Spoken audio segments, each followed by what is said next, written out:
America's classic ballparks lead a seasonal existence. The silence of a long, empty winter is broken each year by the exuberance of spring. Program, class home opener! And a frenzied ritual called Opening Day. Opening Day is like a national holiday to me. I take this day off as soon as January 4th comes around. I put in for this day of vacation. Come summer, Major League ballparks become cathedrals of sport, and the religion is baseball. The devoted fill the stands on sunny afternoons and starry nights. The ups and downs of the season drive these baseball buffs to both curse and worship their heroes.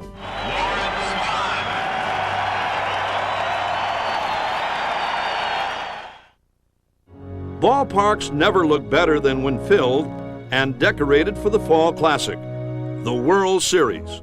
For that pitch swung on, line grabbed by Matthews, who steps on third, and the World Series is over, and the Milwaukee Braves are the new world champions of baseball. As the bats fall silent and the ballpark empties for another winter, fans are either rewarded with the bragging rights of a championship or asked to remain optimistic until next season, when this cycle begins anew. Constructed of steel, brick, and mortar, ballparks are not living things. It is the people who work, play, and cheer inside that breathe life into ballparks. From the collective groan of a rally-killing strikeout to the thundering cheer of a game-winning home run. Swinging a fly ball, right field and deep. Get up, and get out of here. Gone for Swaim, and they've done it again. Ballparks become a venue for the communal exchange of emotions. Where else in today's society can you unabashedly share a tear or a high five with a total stranger? For the better part of 47 seasons, Milwaukee County Stadium has been the embodiment of a ballpark brought to life. This is her story. The greatest players of the second half of the 20th century played on this field, and the greatest fans in the world filled these stands. As a shining new ballpark, the Milwaukee Braves and County Stadium shattered league attendance records. In the years that followed, fans would witness both National and American League pennants, 2 All-Star games, 3 World Series, and a World's Championship. Vince Lombardi's Green Bay Packers dominated pro football here, and a young quarterback named Favre dove into stardom. Through the decades, there would be no-hitters, Bambi's Bombers, Harvey's Wallbangers, the Brewers' '87 streak, and 3,000 hits for the Kid. From the greatest pitching performance in history to the final jewel in the crown of baseball's home run king, these are the legends and the legacies of Milwaukee County Stadium.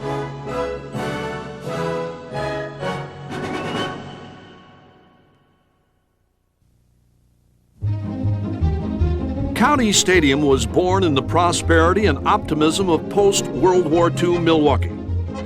Milwaukee was a growing city on a Great Lake with a rich ethnic diversity. A city known for its manufacturing muscle and made famous by beer.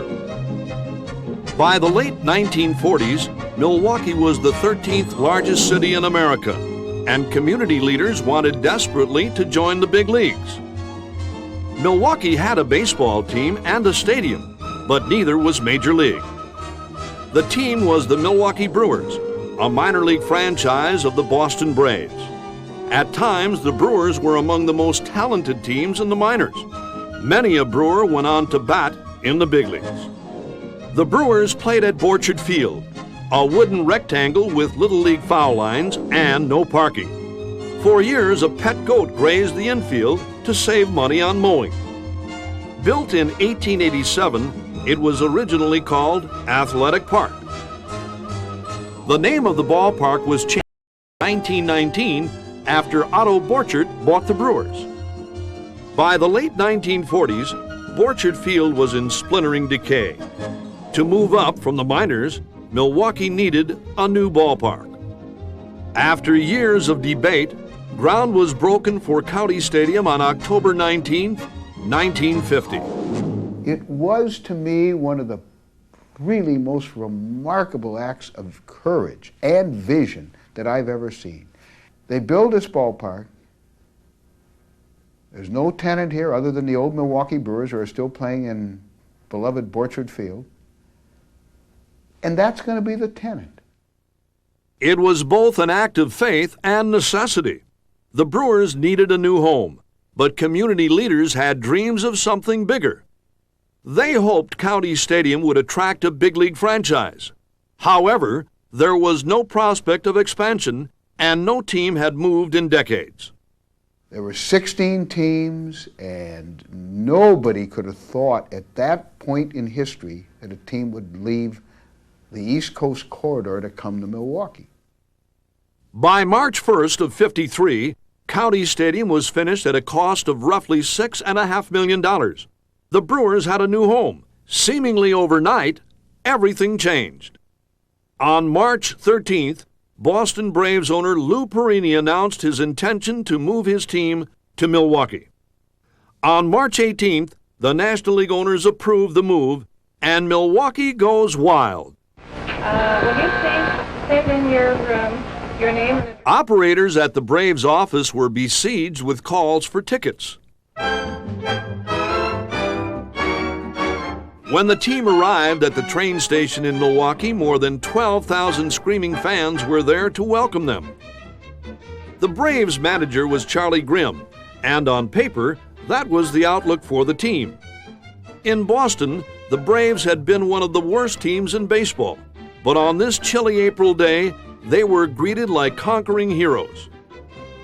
The team's motorcade route from the depot to the Schrader Hotel turned into a parade of epic proportions. A crowd conservatively estimated at 60,000 jammed downtown Milwaukee to greet them. Later that day, at the team's first workout in their new home, Grimm, a career baseball man and former Brewer manager, declared the welcome was without equal. Well, it's one of the greatest things, I believe, that I've ever seen in my entire baseball career. Surely, I've been in a lot of parades, championship parades, but this one here in Milwaukee this morning topped them all. This is the greatest reception, I believe, that any ball club ever received from fans of any town. Milwaukee was in a state of dreamlike euphoria.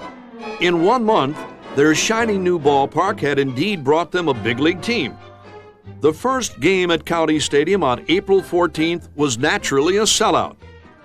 Opening day. The Braves are playing the St. Louis Cardinals. I mean, it's hard to believe. What it did for Milwaukee was unbelievable.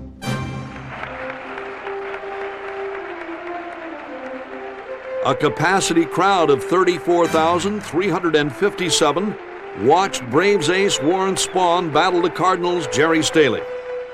We'd gotten out of school. I was a freshman in high school, and they gave us off because it was such an exciting time that we could have this beautiful stadium. I'd grown up in a neighborhood, Borchard Field, and I was one of the knot-hole kids who used to sneak down the street and look through at the old Brewers. And so it was exciting to have a major league team here. And so they gave us off from school, and we came down here on the bus. It was awesome. The Braves did not disappoint their adoring new fans. Billy Bruton blasted a home run in the bottom of the 10th for a 3-2 victory. County Stadium proves to be the perfect first date for a love affair between a team and their fans. We had full houses practically every day out here at County Stadium. It was one of the most wonderful stories I think baseball has ever seen develop following this ball club. Every night out here was a big party. The fans that packed County Stadium in 1953 were enthusiastic, but not too knowledgeable about baseball. They were not baseball fans. They were just fans. They were mad, really. There's a fellow came in to see the Braves play here, and he called County Stadium an insane asylum with bases. Milwaukee fans were so ecstatic to have it, they cheered wildly for everything, including the other team. I grew up in Wausau, Wisconsin, and we used to listen to the Braves on radio. They used to cheer foul balls. Balls would go down the net, and you could hear the fans cheering the foul balls when the Braves moved here in 1953. So prized were those foul balls, the Braves broadcast team of Earl Gillespie and Blaine Walsh netted them for souvenir gifts to charity. Residents and staff at nearby Veterans Hospital watched games for free from a hill above the ballpark. County Stadium became the place to see and be seen. That was a social event to come here and watch the Braves. As this promotional film of the period attests, to be out of touch with the Braves was to be out of touch with mainstream Milwaukee. Maybe all the dishes aren't done, but it's time to head for the ballpark. Nothing so important as that. This is more fun than housework. It was aberrational to a point that I'm not sure there is another comparison. You had to be here. That's all people talked about. People that didn't know a fair ball from a foul ball, but they knew to be seen at the Braves games. Fan enthusiasm and a few preseason acquisitions transformed the former 7th place finishers from Boston into legitimate contenders. If you were a Brave, you were one of the state's biggest celebrities. Fans showered players with gifts, but not always with positive results. The players were treated like royalty. They were given free milk, free laundry, free this and free that, and a free car to drive. In one game in May, Max Sirkant set a major league mark with 8 straight strikeouts. However, it wasn't his pitching prowess, but rather his Polish ancestry that garnered him adoration and his favorite food. Max Sirkant, he got free Polish sausage. He was Polish. And the Polish fans in the South Side responded to him.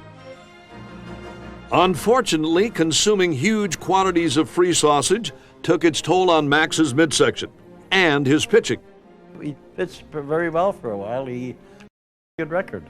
Then he got too fat. He worked himself out of the big leagues, ate himself out of the big leagues. The first season of big league baseball proved to be a feast for fans. The Braves finished in 2nd place, behind the powerful Brooklyn Dodgers. Attendance at County Stadium totals 1,826,000, a new National League record. A sports success story known as the Milwaukee Miracle had begun.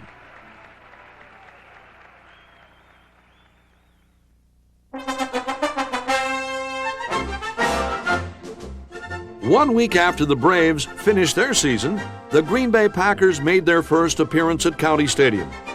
The Pack will play a portion of their home schedule here for 41 seasons. It is not a winning debut. Green Bay is crushed by the Cleveland Browns 27-0. 1954 was another historic year for County Stadium and Major League Baseball. The honeymoon between the Braves and their fans was far from over.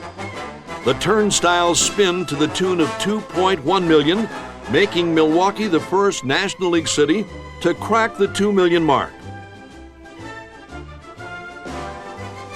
Trees are planted beyond center field to provide a better backdrop for hitters.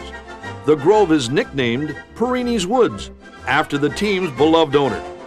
It became a favorite planting ground for brave sluggers like Joe Adcock. The team finishes 3rd in 54, but introduces a rookie whose bat will rewrite the record books, Henry Aaron. I started my professional baseball career in the state of Wisconsin, in Eau Claire, Wisconsin. So actually I was, when I first got here, I was perhaps one of the best, the one athlete that came through the organization that Milwaukee could claim that was one of their own. A year later, Aaron is an all-star along with teammates Eddie Matthews, Johnny Logan, Del Crandall, and pitcher Gene Conley. Next to a World Series, hosting the All-Star Game is the biggest thrill for fans. In 1955, County Stadium was the site for the Midsummer Classic. What a thrill it was to see American League legends like Ted Williams and Mickey Mantle in Milwaukee. The game is a classic clash of titans. Logan and Aaron both drive in runs, but knotted at 5 runs apiece, the game goes into extra innings. Gene Conley delights the partisan crowd by striking out the side in the 12th. Stan the Man Musial ends it in the bottom half of the inning with one mighty swing, a game-winning home run to give the Nationals a 6-5 victory. County Stadium again hosted more than 2 million fans in 1955 and 56. The only chapter missing from the Milwaukee Miracle story was a championship. In 1957, the Braves had all the pieces in place to win it all. In Hank Aaron and Eddie Matthews, they had baseball's greatest home run duo. Perennial 20-game winner Warren Spahn was again the best left-hander in baseball. In mid-season, the Braves acquired outstanding second baseman Red Schoendienst to team with Johnny Logan in the infield.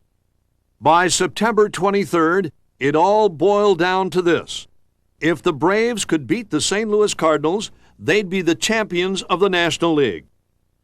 I was taking an accounting course at UWM, and I was going to class, and I had never cut a class in my life. I was a very conscientious student. And I said, I can't go to class. So I came here. But they were not sold out, almost sold out. They had a couple of single tickets in the upper deck, and that's where I sat, all by myself. The game is the quintessential County Stadium nail-biter. A 2-2 tie in extra innings with Billy Muffet on the mound for St. Louis. Now in the 11th inning, here comes Hank Aaron. And he hits the ball to left center field. The pitch to Henry Aaron, a swing and a drive back into center field, going back towards the wall. It's back at that fence. You couldn't tell for a fleeting moment. It was a rifle shot of Hank, so you knew that it was really hit. It looked like it was going, but, and then it went. And it set off this really wild scene. And is it caught or not? It's done. The Braves are the champions of the National League. Henry Aaron just hit his 43rd home run of the year. Holy cow! Here I am, 23 years old, sitting in my hometown, watching the Milwaukee Braves win the 1957 pennant, and I cried. It was a scene that, in retrospect, transcended baseball. A Southerner, by the name of Joe Adcock, lifted Hank Aaron above his shoulders as a tribute to Henry Aaron's homer. Now, that to me was, talk about integration. That was an example of it.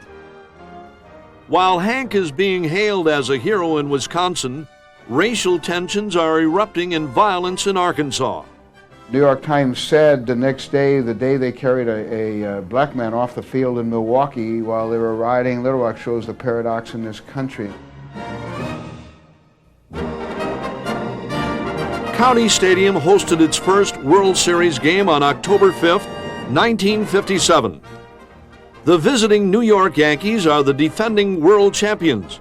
Upon arrival, the Yankees referred to Milwaukee as Bushville, implying a minor league atmosphere. The city's competitive fire is fueled, but behind the bat of Milwaukee native Tony Kubek, the Yanks pummel the Braves 12-3. Milwaukee evens the series the next day thanks to a good shoe shine and a wild 10th inning rally. With the Yanks up 5-4, the Braves' Nippy Jones claims a pitch by Tommy Byrne hit him on the foot, but umpire Augie Donatelli says he didn't see it. Jones argues the ball be examined. When a spot of shoe polish is found, Jones is awarded first base. Johnny Logan doubles in the tying run. Eddie Matthews steps up and blasts a 2-run homer to win it. On October 10th, Lou Burdette shuts out the Bronx Bombers in Game 7 at Yankee Stadium for his 3rd victory of the series. And the World Series is over, and the Milwaukee Braves are the new world champions of baseball.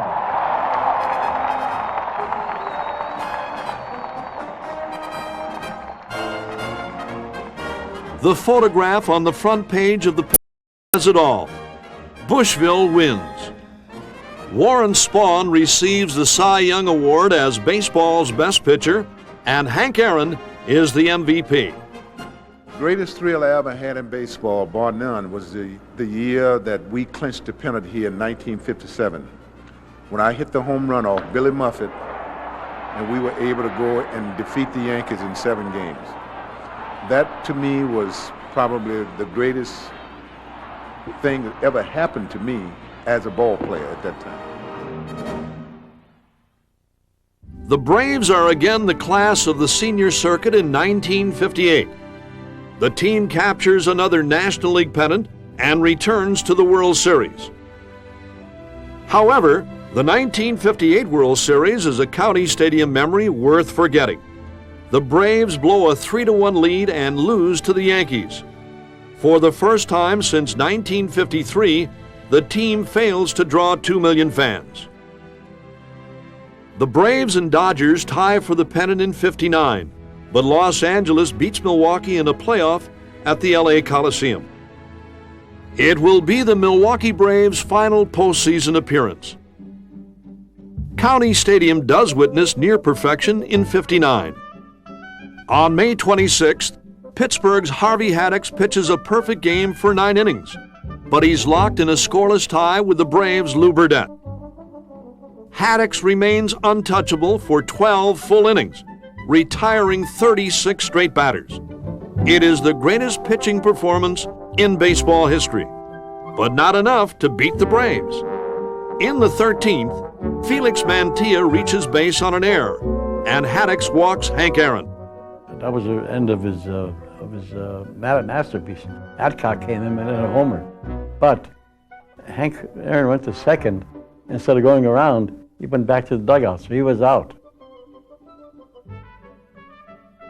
In a bizarre ending, Adcock is called out for passing Aaron on the base path.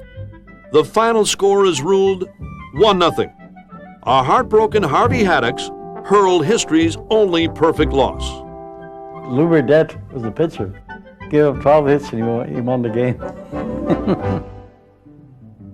1959 also marked the year Vince Lombardi made his County Stadium debut as coach of the Green Bay Packers, and a dynasty was born.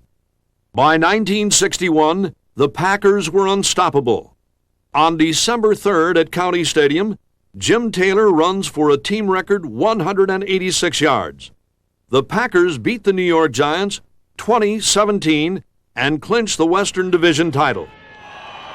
A few weeks later, the Packers pound the Giants 37-0 to win their first NFL championship under Lombardi.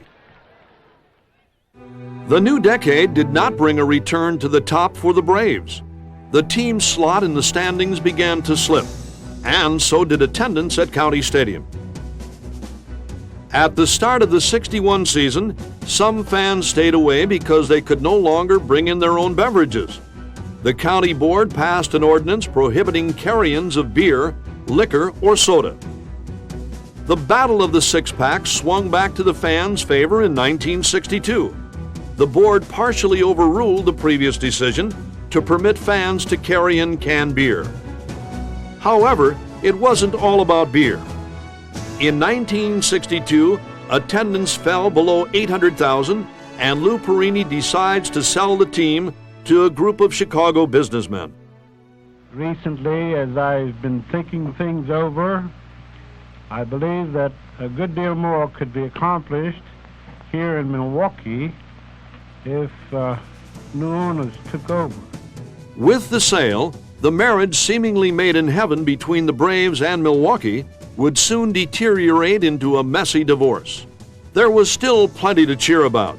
Warren Spahn won 20 games and threw no-hitters in 1960 and '61, the latter at the age 40.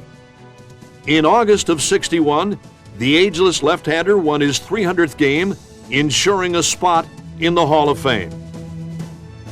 Future Hall of Famers Aaron and Matthews continued to terrorize opposing pitchers. Rumors of a move to Atlanta began in late 1963.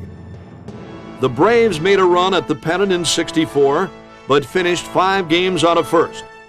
However, fans' attention was focused on a bigger game going on off the field. 1964 was a nightmare. Denial, and then finally they went. And And that winter we formed an organization called Teams Incorporated, and I was just a young man, 30 years old. Teams Incorporated, these men have got together, they've spent their own money, they've spent their own valuable time, and they've attempted and are attempting to keep baseball in Milwaukee. And I certainly want to commend them. They've done this on their own, strictly voluntary, so they need all the encouragement they can get. In October of '64, National League owners approved the team's move to Atlanta, but ordered the Braves to stay in Milwaukee for the 1965 season. The former love affair was now a legal battle. An antitrust suit is filed against the Braves and the league in an effort to keep baseball in Wisconsin. The Braves owners respond by signing a 25-year lease to play in Atlanta's new ballpark. We ran the 1965 season here because the Braves management had literally been run out of town. Although a crowd of 33,800 turns out for the Braves' final home opener, most fans felt a sense of betrayal and loss. The city of Milwaukee as a whole lost, not just the baseball fans. There's too many people involved that lost, the bus drivers, the gasoline, the motels, and all those other things. That's what you lose when you lose a ball club. Bitter about becoming a temporary home for another town's team, only 500,000 fans come to County Stadium the entire '65 season. The Braves chairman stated from a business standpoint, the owners were discouraged. We've made every effort to make this thing go here, and our most severest critic, the leading paper here in Milwaukee, as recently as a year and a half ago, said that we were doing the finest job in promoting baseball that ever been done in Milwaukee. And we've done everything we can to renew the even part of the interest that existed in the 50s. We've got a contending team here this year, and already now we're still very much in this. We're beating Sandy Koufax tonight, but the support has been, at best, very limited. Others within the organization were frustrated that the owner's solution was a move to Georgia. And I think that baseball and the National League and the Braves owners handled this entire matter in a very disgraceful manner. And I think that not only the fans of Milwaukee and Wisconsin, or the press in Milwaukee, Wisconsin, but all over the nation feel the same way about the Milwaukee situation. I think the only way the National League and baseball can rectify the situation is to return baseball to Milwaukee, where it once gave baseball a tremendous shot in the arm. Still, a mere 12,000 fans attended the Braves' final home game at County Stadium on September 22, 1965. There were standing ovations for Eddie Matthews and Hank Aaron, but little else to cheer about. A woman came up to me, a handicapped woman, who I recognized from seeing out there. And she walked up. I was sitting with Ed Fitzgerald, who was at that time president of Cutler Hammer and was my most active partner with the Milwaukee Brewers. And she said, "Are you Bud Selig?" And I said, "I am." And my heart sank, and I thought, you know, I wasn't quite as used to that then as I am today. And she said, "I want you to know something." And then she started crying. She said, "You don't know how much this has meant to me and to my friends and to a lot of people here. They've broken our hearts."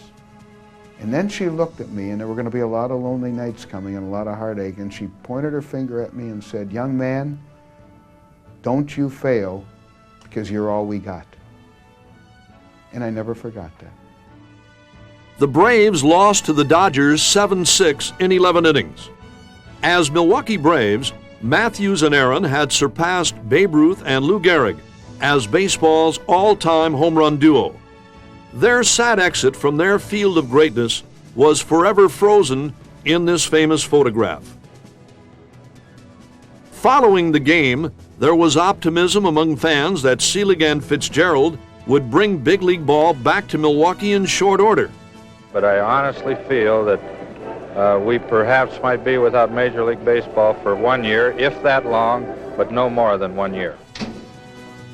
As the lights went out, little did fans realize the lights would rarely come back on for the rest of the decade. The story of the Milwaukee Braves, the only team in history to never have a losing season, was over. It would be 5 long seasons before another baseball team would call Milwaukee and County Stadium home.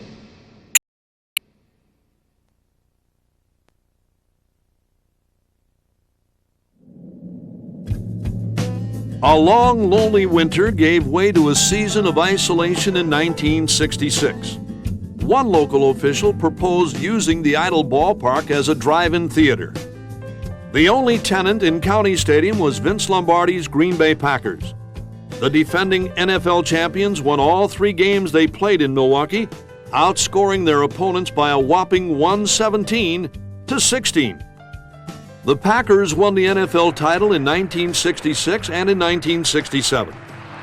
On November 12th, they scored a record 35 points in the first quarter. Donnie Anderson scores 4 touchdowns, and Travis Williams returns 2 kickoffs for touchdowns as the Packers bury the Browns 55-7. On December 23rd, the Packers clinched the Western Division title again behind 2 touchdowns from Travis Williams. The 28-7 victory over the Los Angeles Rams is the final game coached by Vince Lombardi at County Stadium. Vince Lombardi, really, the years we didn't have a team, was so helpful, and he really did a lot to help us. Young Bud Selig was a fanatical fan of baseball and his hometown. As the point man for an organization now called Milwaukee Brewers Baseball Club Incorporated, he was determined to right the wrong he believed had been perpetrated on Milwaukee by the Braves and Major League Baseball. Unable to get a new team by the summer of '67, Selig and his partners organized an exhibition game between the Chicago White Sox and the Minnesota Twins.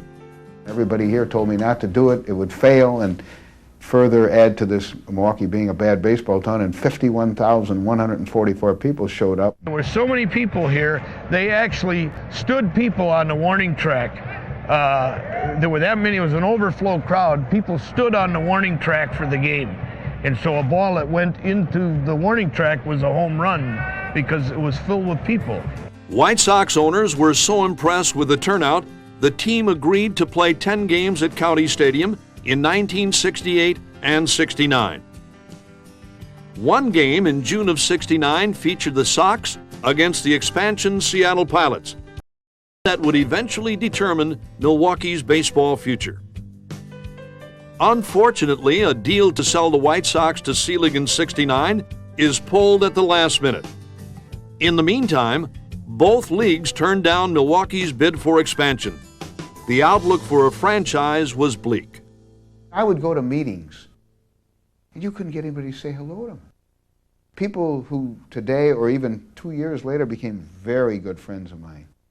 I wanted to say hello, but there was so much animus because of all the litigation and so much hatred that it was embarrassing. I told people you felt like I had and we had in Milwaukee, Wisconsin had leprosy. It was that bad. In early 1970, Milwaukee had one more shot. After just a single season, the Seattle Pilots were in financial trouble. Despite efforts to keep the team in Washington, the Pilots owners were headed into bankruptcy and willing to sell to Selig. I knew then if we didn't succeed there, the story was over. Because that really was going to be it. There was no expansion contemplated, and they weren't going to expand to Milwaukee anyway. Finally, it happened. County Stadium and Milwaukee's baseball future were decided in federal bankruptcy court. It's about 10:15 on the night of March 31st, 1970. And I pick up the phone at home. I'm nervous, obviously. And this voice says, "You got it." And it was Lloyd Larson, the sports editor of the Milwaukee Sentinel, who had seen the AP wire had just come over, and he beat my lawyer to the phone. The Pilots are purchased for a paltry $10.8 million. Just 6 days later, it is a scene right out of 1953. 8,000 fans jam Mitchell Field to greet the new Milwaukee Brewers. Sheriff's deputies were needed to part the sea of well-wishers.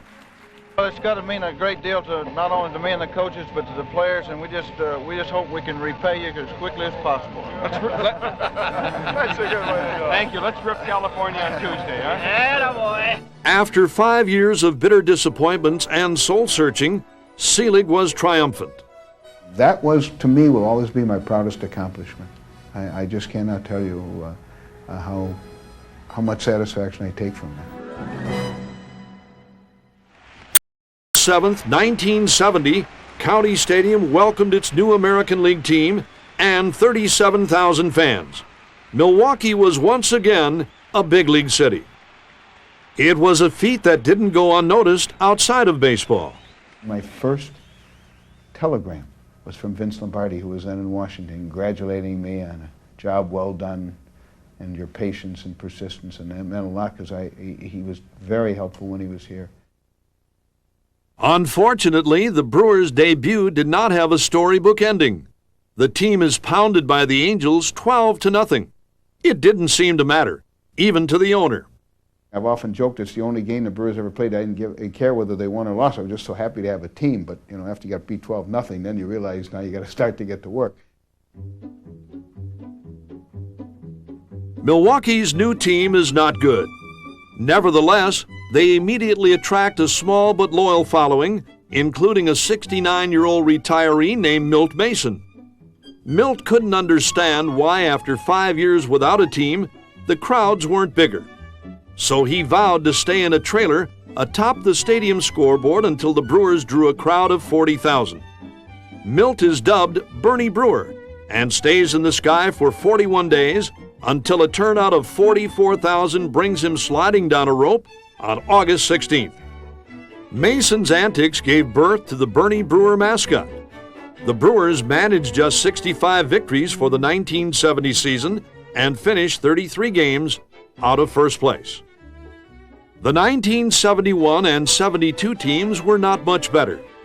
They were still calling us the Braves, and there was still a lot of anger here. And wherever I went, even with the Brewers, well, the Braves are, no, I mean, well, they didn't know who we were. This handsome young guy found the games interesting enough to take up residency in the broadcast booth. The Brewers still haven't found a way to get rid of him. In 1973, things start to turn around. The Brewers win 10 straight under the direction of former Braves catcher Del Crandall. The team takes 3 straight from the Texas Rangers by a combined score of 30-9. Texas manager Whitey Herzog accuses Bernie Brewer of stealing Ranger signs from his center field chalet. Bernie has... Fans return to County Stadium en masse. The team draws over 1 million for the season. In a move that would define the future of the franchise, the Brewers draft a teenager by the name of Robin Yount. I go to spring training in '74, half a year later. And Del Crandall says to me in Arizona, well, the kid's going to play shortstop. And I, what are you talking about? This is Yount. Yount, he's 18 years old.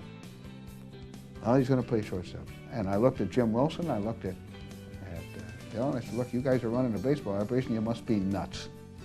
I realized that I had a lot to learn, but the lucky thing that for me at the time was we were in a situation here with the Brewers of, you know, the organization had never played 500 ball yet. You know, it was 4 or 5 year old organization, and there was not a lot of pressure on the club to win yet. And an 18-year-old kid learning to play in the big leagues, you could get away with at that time with this organization. Had I been with a number of other organizations, it probably never would have happened. But that was one of those deals of being fortunate, of being in the right place at the right time. The following season, the Brewers add experience in the form of a legend. I think Bud and I met, and I told Bud, I said, Bud, I said, you know, I said, you're not going to get the same player that left Milwaukee 15 or 16 years ago. I said, I got a slower bat. I slide into what I think is second base. I don't hit as many home runs as I used to. He said, I don't care. He said, I want you to come back and finish your career in Milwaukee. So I'm very thankful for that, you know, that the Brewers allowed me the opportunity to come back here and finish my career where I started. Since his departure with the Braves in '65, Hammer and Hank had achieved the unimaginable, breaking Babe Ruth's home run record. Now he was back at the ballpark where it all began to help a new team build its future. I knew that he was near the end of his career, but he was Hank Aaron, and he brought so much class and dignity. We had a very young team, young Robin Yount, and so on and so forth. And so having Hank here for 2 years was a huge thing for us. It gave us permanence, it gave us stability, it gave us a lot of things. Good morning, Milwaukee. your Brewers station. The temperature in downtown Milwaukee now 68 degrees under overcast skies, but it's going to clear with the temperature in the mid-80s today. Perfect for baseball. Baseball's best returned to County Stadium in 1975 for the 46th All-Star Game. Milwaukee is represented by Hank Aaron, first baseman George Scott, and 51,000 fans. A bases-loaded single by the Cubs' Bill Madlock keys a 3-run ninth-inning rally to give the Nationals a 6-3 victory. In the summer of '76, our nation celebrated its bicentennial. The greatest home run hitter in history was playing in his last season. On July 20th at County Stadium, Hank Aaron drove a Dick Drago fastball over the fence for his 755th and final home run. At that time, I never thought that it was going to, as mentioned before, I never thought it was going to be my last home run. I never thought it was going to be my last hit. But in the back of my mind, somewhere, I thought that there was absolutely not many more games left in this body.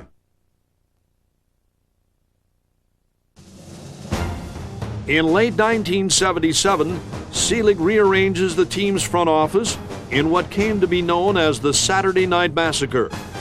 New general manager Harry Dalton hires George Bamberger as the team's new manager for '78. County Stadium becomes known as the home of Bambi's Bombers. Over the next 3 seasons, led by Larry Heisel, Gorman Thomas, Ben Ogilvie, and Cecil Cooper, the Brewers hit more homers than any team in baseball. Something special was again happening at County Stadium. They watched Harry Dalton come in here in '78 with Bamberger and along with some new young players and a couple veteran free agents and begin to build over a 5-year period that had a continuum, and there wasn't really a lot of change in terms of people having to adjust to new players. Yeah, we had some trades and then maybe had some key guys that helped us get there. But it really was on the rise for a 5-year period, and I think that created something that was very special. Personal relationship that the fans felt with the various characters that we had on that team added to the bond that I think the players felt with the fans. A heart attack and health concerns forced Bamberger to retire. His replacement, Buck Rogers, leads the Brewers into the postseason for the first time in the strike-shortened season of 1981. The Brewers faced the New York Yankees in the Eastern Divisional Playoff. County Stadium came alive with the excitement of postseason play for the first time in decades, but the fans' jubilation was short-lived. The Yankees beat the Brewers 5-3 in Game 1, and Reggie Jackson blasts a 2-run shot in the 9th inning to give New York a 3-0 victory in Game 2. Milwaukee rallies to win 2 in a row to tie the series in New York. However, the Yankee bats proved too powerful for Brewer pitching. The Yanks ripped 3 home runs to win the 5th and deciding game 7-3 at Yankee Stadium. Nonetheless, the season is a success. A franchise record 1.9 million fans come to the ballpark. Relief pitcher Raleigh Fingers wins the Cy Young Award and the American League Most Valuable Player. In June of 1982, former All-Star and Milwaukee native Harvey Keene replaced Rogers as the Brewers' skipper. Under Keene, the Brewers would blast a league-high 216 home runs and earn the nickname Harvey's Wallbangers. Bernie Brewer did a lot of sliding into his mug that season. Keene's club posts the best record in baseball and captures the American League East crown. The Brewers face the California Angels for the American League pennant. After the Angels sweep the first 2 games in California, the ALCS comes to County Stadium. The Brewers are not friendly hosts and take 2 in a row to set up a deciding Game 5. Trailing 3-2 in the 7th, the stage is set for what many say was the most unforgettable hit in Brewer history. 2 outs, bases loaded, and Cecil Cooper at the plate. Cecil motioning to the ball and then looking and seeing Gantner and Charlie hugging each other at home plate. It looked like they were going to kill each other, and just the excitement and the electricity in the ballpark, and of course that being the game-winning hit for the American League Championship. When Cooper ripped that base hit to left for the go-ahead run, 55,000 fans went wild. I think the loudest I ever saw County Stadium was when Cecil Cooper's base hit drove in 2 runs in the 5th game against the Angels to give us a lead in that 5th and deciding game. In the 9th, Pete Ladd forced Rod Carew to hit a one-hopper to short, and with that, the Brewers were headed to the World Series against the St. Louis Cardinals.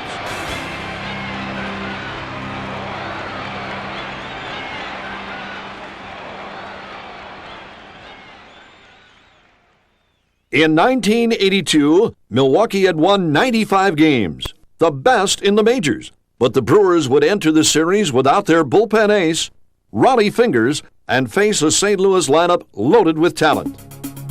The matchup was dubbed the Sud Series in recognition of the two cities renowned for brewing beer.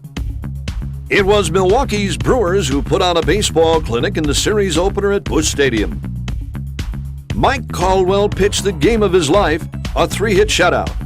At the plate, Paul Molitor set a World Series record with 5 hits, and Robin Yount tallied 4 hits of his own. The Brewers beat the Cardinals 10-0.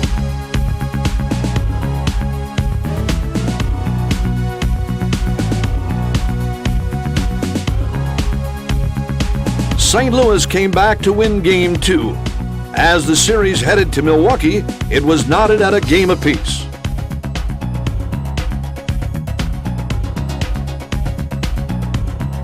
It had been 24 years since County Stadium had hosted a World Series, and a record crowd of 56,556 was ready to cheer the Brewers to victory. Unfortunately, this guy ruined the party. Cardinal rookie Willie McGee ripped 2 home runs and robbed Gorman Thomas of a homer with this circus catch to preserve a 6-2 St. Louis victory. In Game 4, the Cards had the contest in hand with a 5-1 lead in the 7th. With 2 out and 2 men on, Jim Gattner's double scores a run and ignites a rally. Molitor walks to load the bases for Robin Yount, who promptly drills a single to right to score 2 more.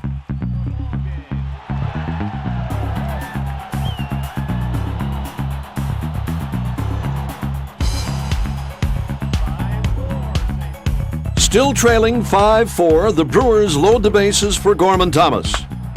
Thomas responds with a single to score 2 runs. The ballpark shakes to the rafters. The Brewers win 7-5, and the World Series is again tied.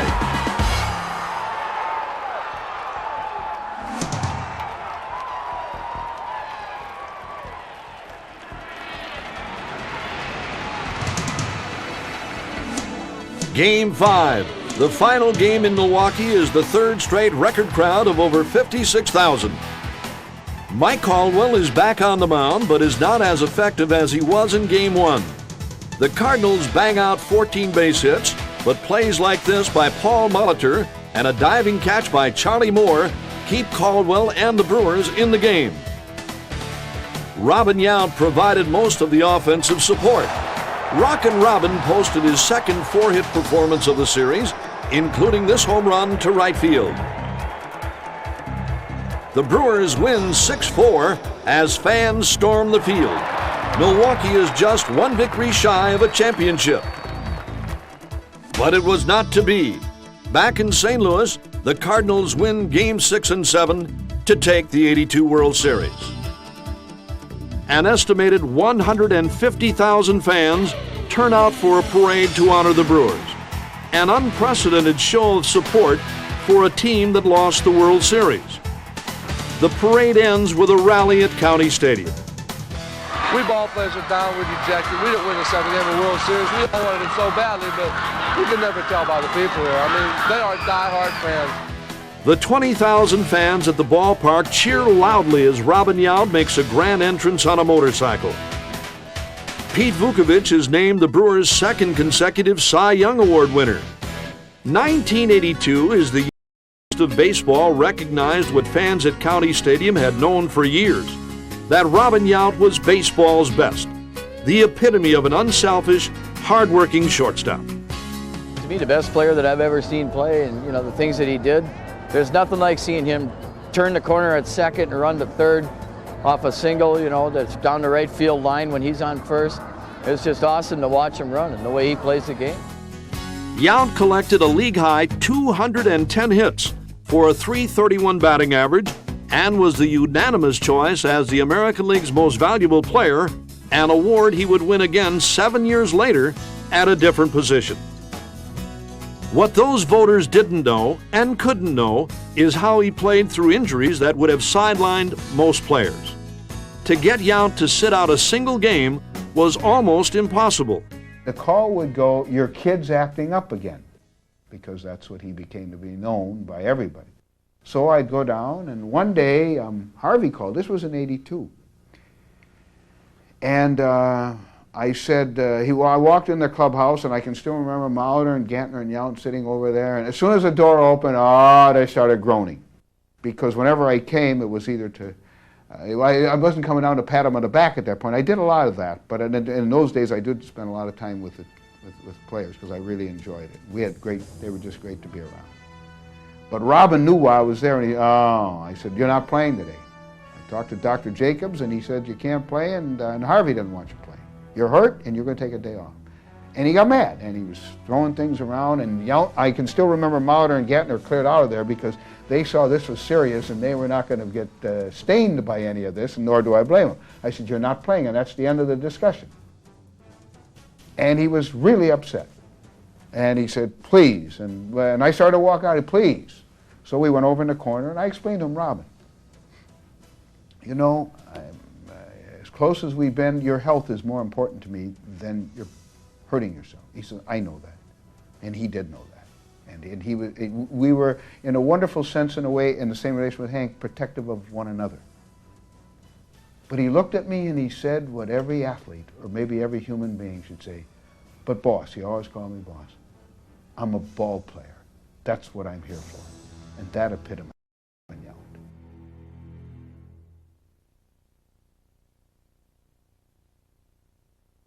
Another memorable year at County Stadium came in 1987. It's the Brewers' first full season under manager Tom Troublehorn. The club will earn the title of Team Streak. When Juan Nieves hurls the first no-hitter in club history to bring the Brewers' record to 9-0 to start the year, the first streak is on.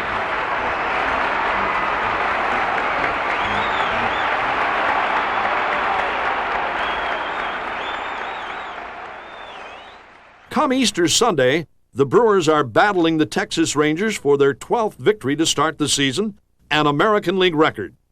I remember I was in law school. I was very close to my final exams, should have been studying, but like so many people, got swept up into the winning streak and came out here. It was a beautiful day, down 4-1 in the bottom of the 9th inning. And of course, Rob Deere ties the game. A curveball!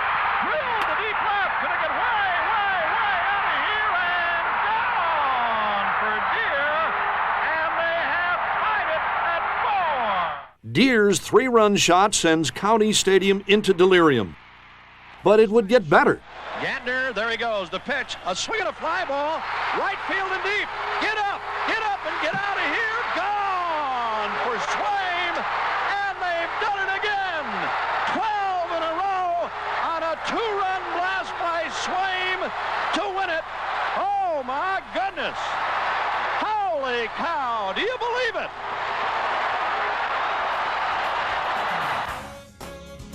The following night, the Brewers would equal the Major League mark of 13 in a row with a victory in Chicago. The next streak wasn't as much fun.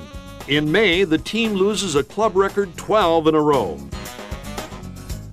Opposing teams were awestruck by pitcher Teddy Higuera. Higuera would string together 32 straight scoreless innings.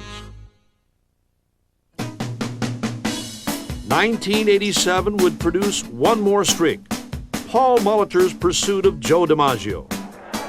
Joltin' Joe had hit in 56 straight games in 1941, a record considered unbreakable. Paul Molitor was a career 300 hitter, and on July 16th, he got hot. No pitcher could keep him from stroking his way onto the bases for over a month. During the streak, whenever Molitor would step to the plate, fans were on their feet. On August 25th, the streak reached 39 games, the 7th longest ever.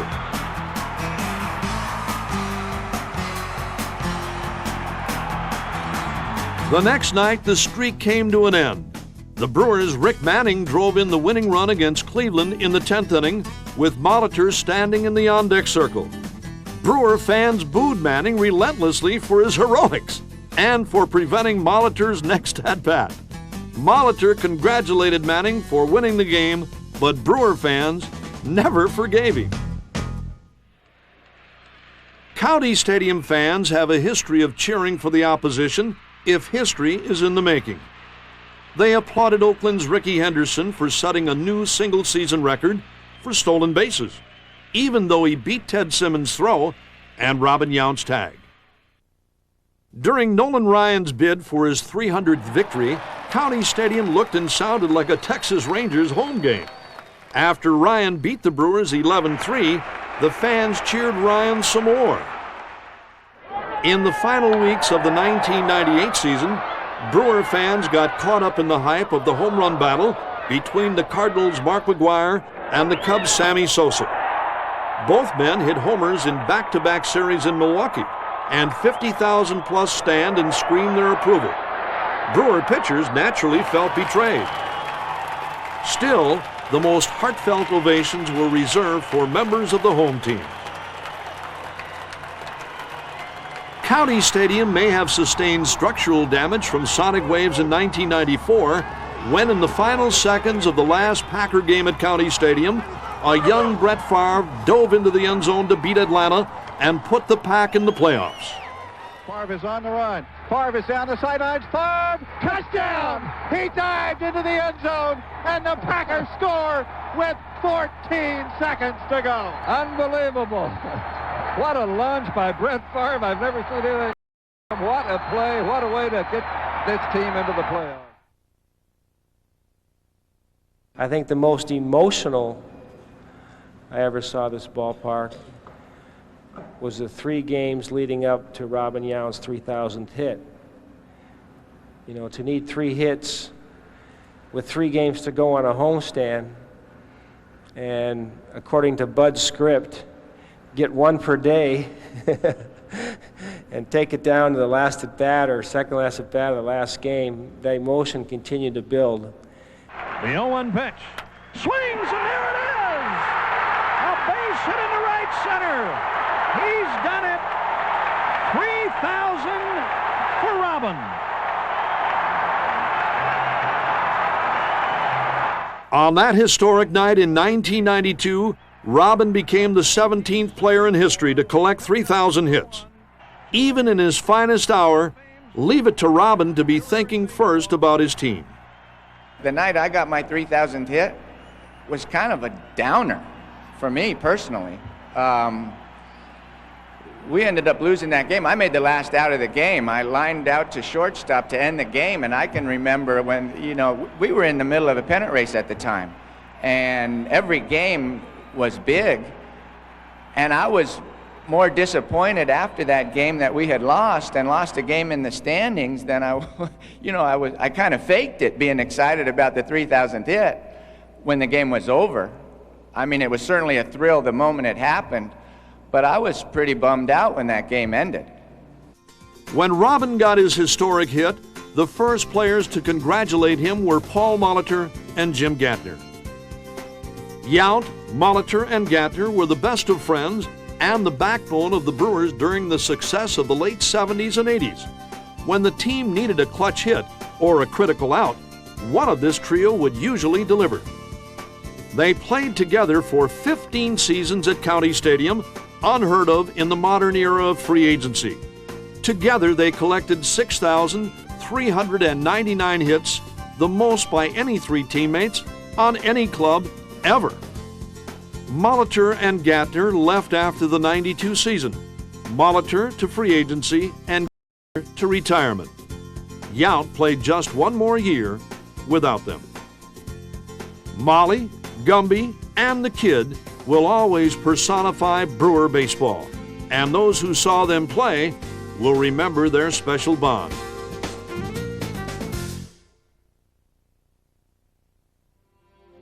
County Stadium has been a place where relationships were formed between a team and their fans. This ballpark and I have a love affair. And of course, I've always had a love affair with the people of Milwaukee and the people of Wisconsin. Between fathers and sons. First time I came here, I was 6, and now I'm 13, so I've been coming here for a long time. I love it here. And between a father and his daughter. I go back to my earliest memories. I loved coming to the ballpark with my father.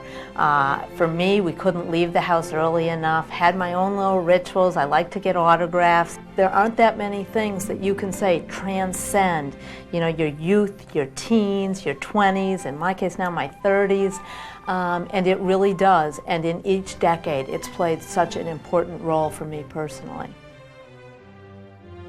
It's amazing a structure seemingly so imposing and so lifeless could provide so much happiness to so many. From wrestling matches, with the steel cage that's been tested by the Harley brothers downtown at the factory, they said, oh yeah, Hulkster, we know the big fat giant's head won't fit through the cage, but I'm gonna make it fit. To rock concerts. Look at them speakers, man. Wow. Mighty big, A lot of sound, a lot of sound.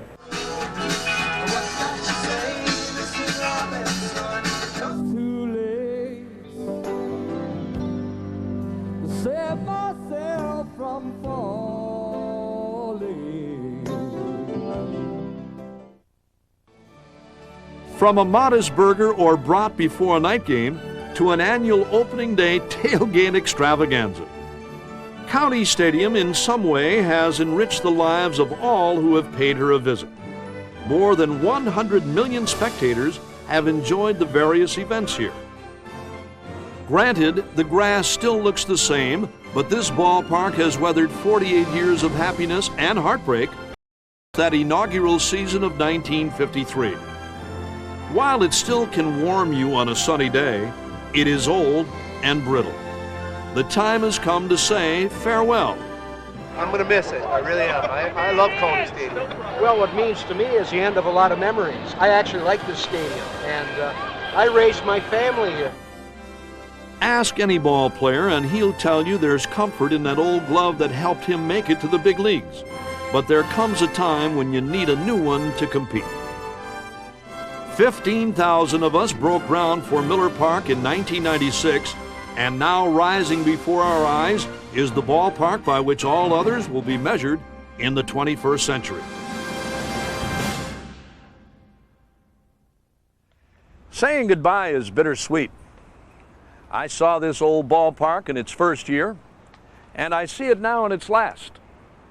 It's a lot older now and a bit more run down, but hey, aren't we all? I saw it as a fan, as a player, and for the last 30 years as a broadcaster.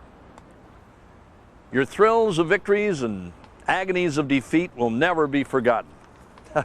Hey, my first Major League home run, right here at County Stadium. Oh, there were a few more, but out of that first one, in my hometown, what a thrill.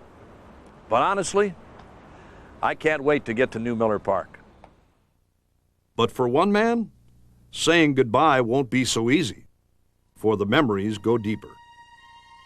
As a fan, Bud Selig watched in awe as a big league ballpark was being built in his hometown. He sat in the stands the night the Braves won their first pennant and was stunned when they abandoned Milwaukee for greener pastures in Atlanta. Selig fought harder than anyone ever had to bring baseball back to his city, and he succeeded. The Milwaukee Brewers have entertained us ever since. In 1998, he was named the 9th commissioner of Major League Baseball and handed the reins of the Brewers to his daughter, Wendy. For Bud Selig, the end of a half-century of memories here at County Stadium. It's time to move on. But when they tear it down, with it will go a lot of memories, and I'll have a lot of sadness. There's no question about it. I guess in the end, I don't know what I'll do the day they really begin tearing it down, other than to say thank you in the most heartfelt way that a human being could say thank you to a structure like this. So it is with a twinkle in our eye we look to the future of Miller Park and the joy it will bring. But as the lights go out for good at County Stadium, we say thanks for the memories. And so long, old friend.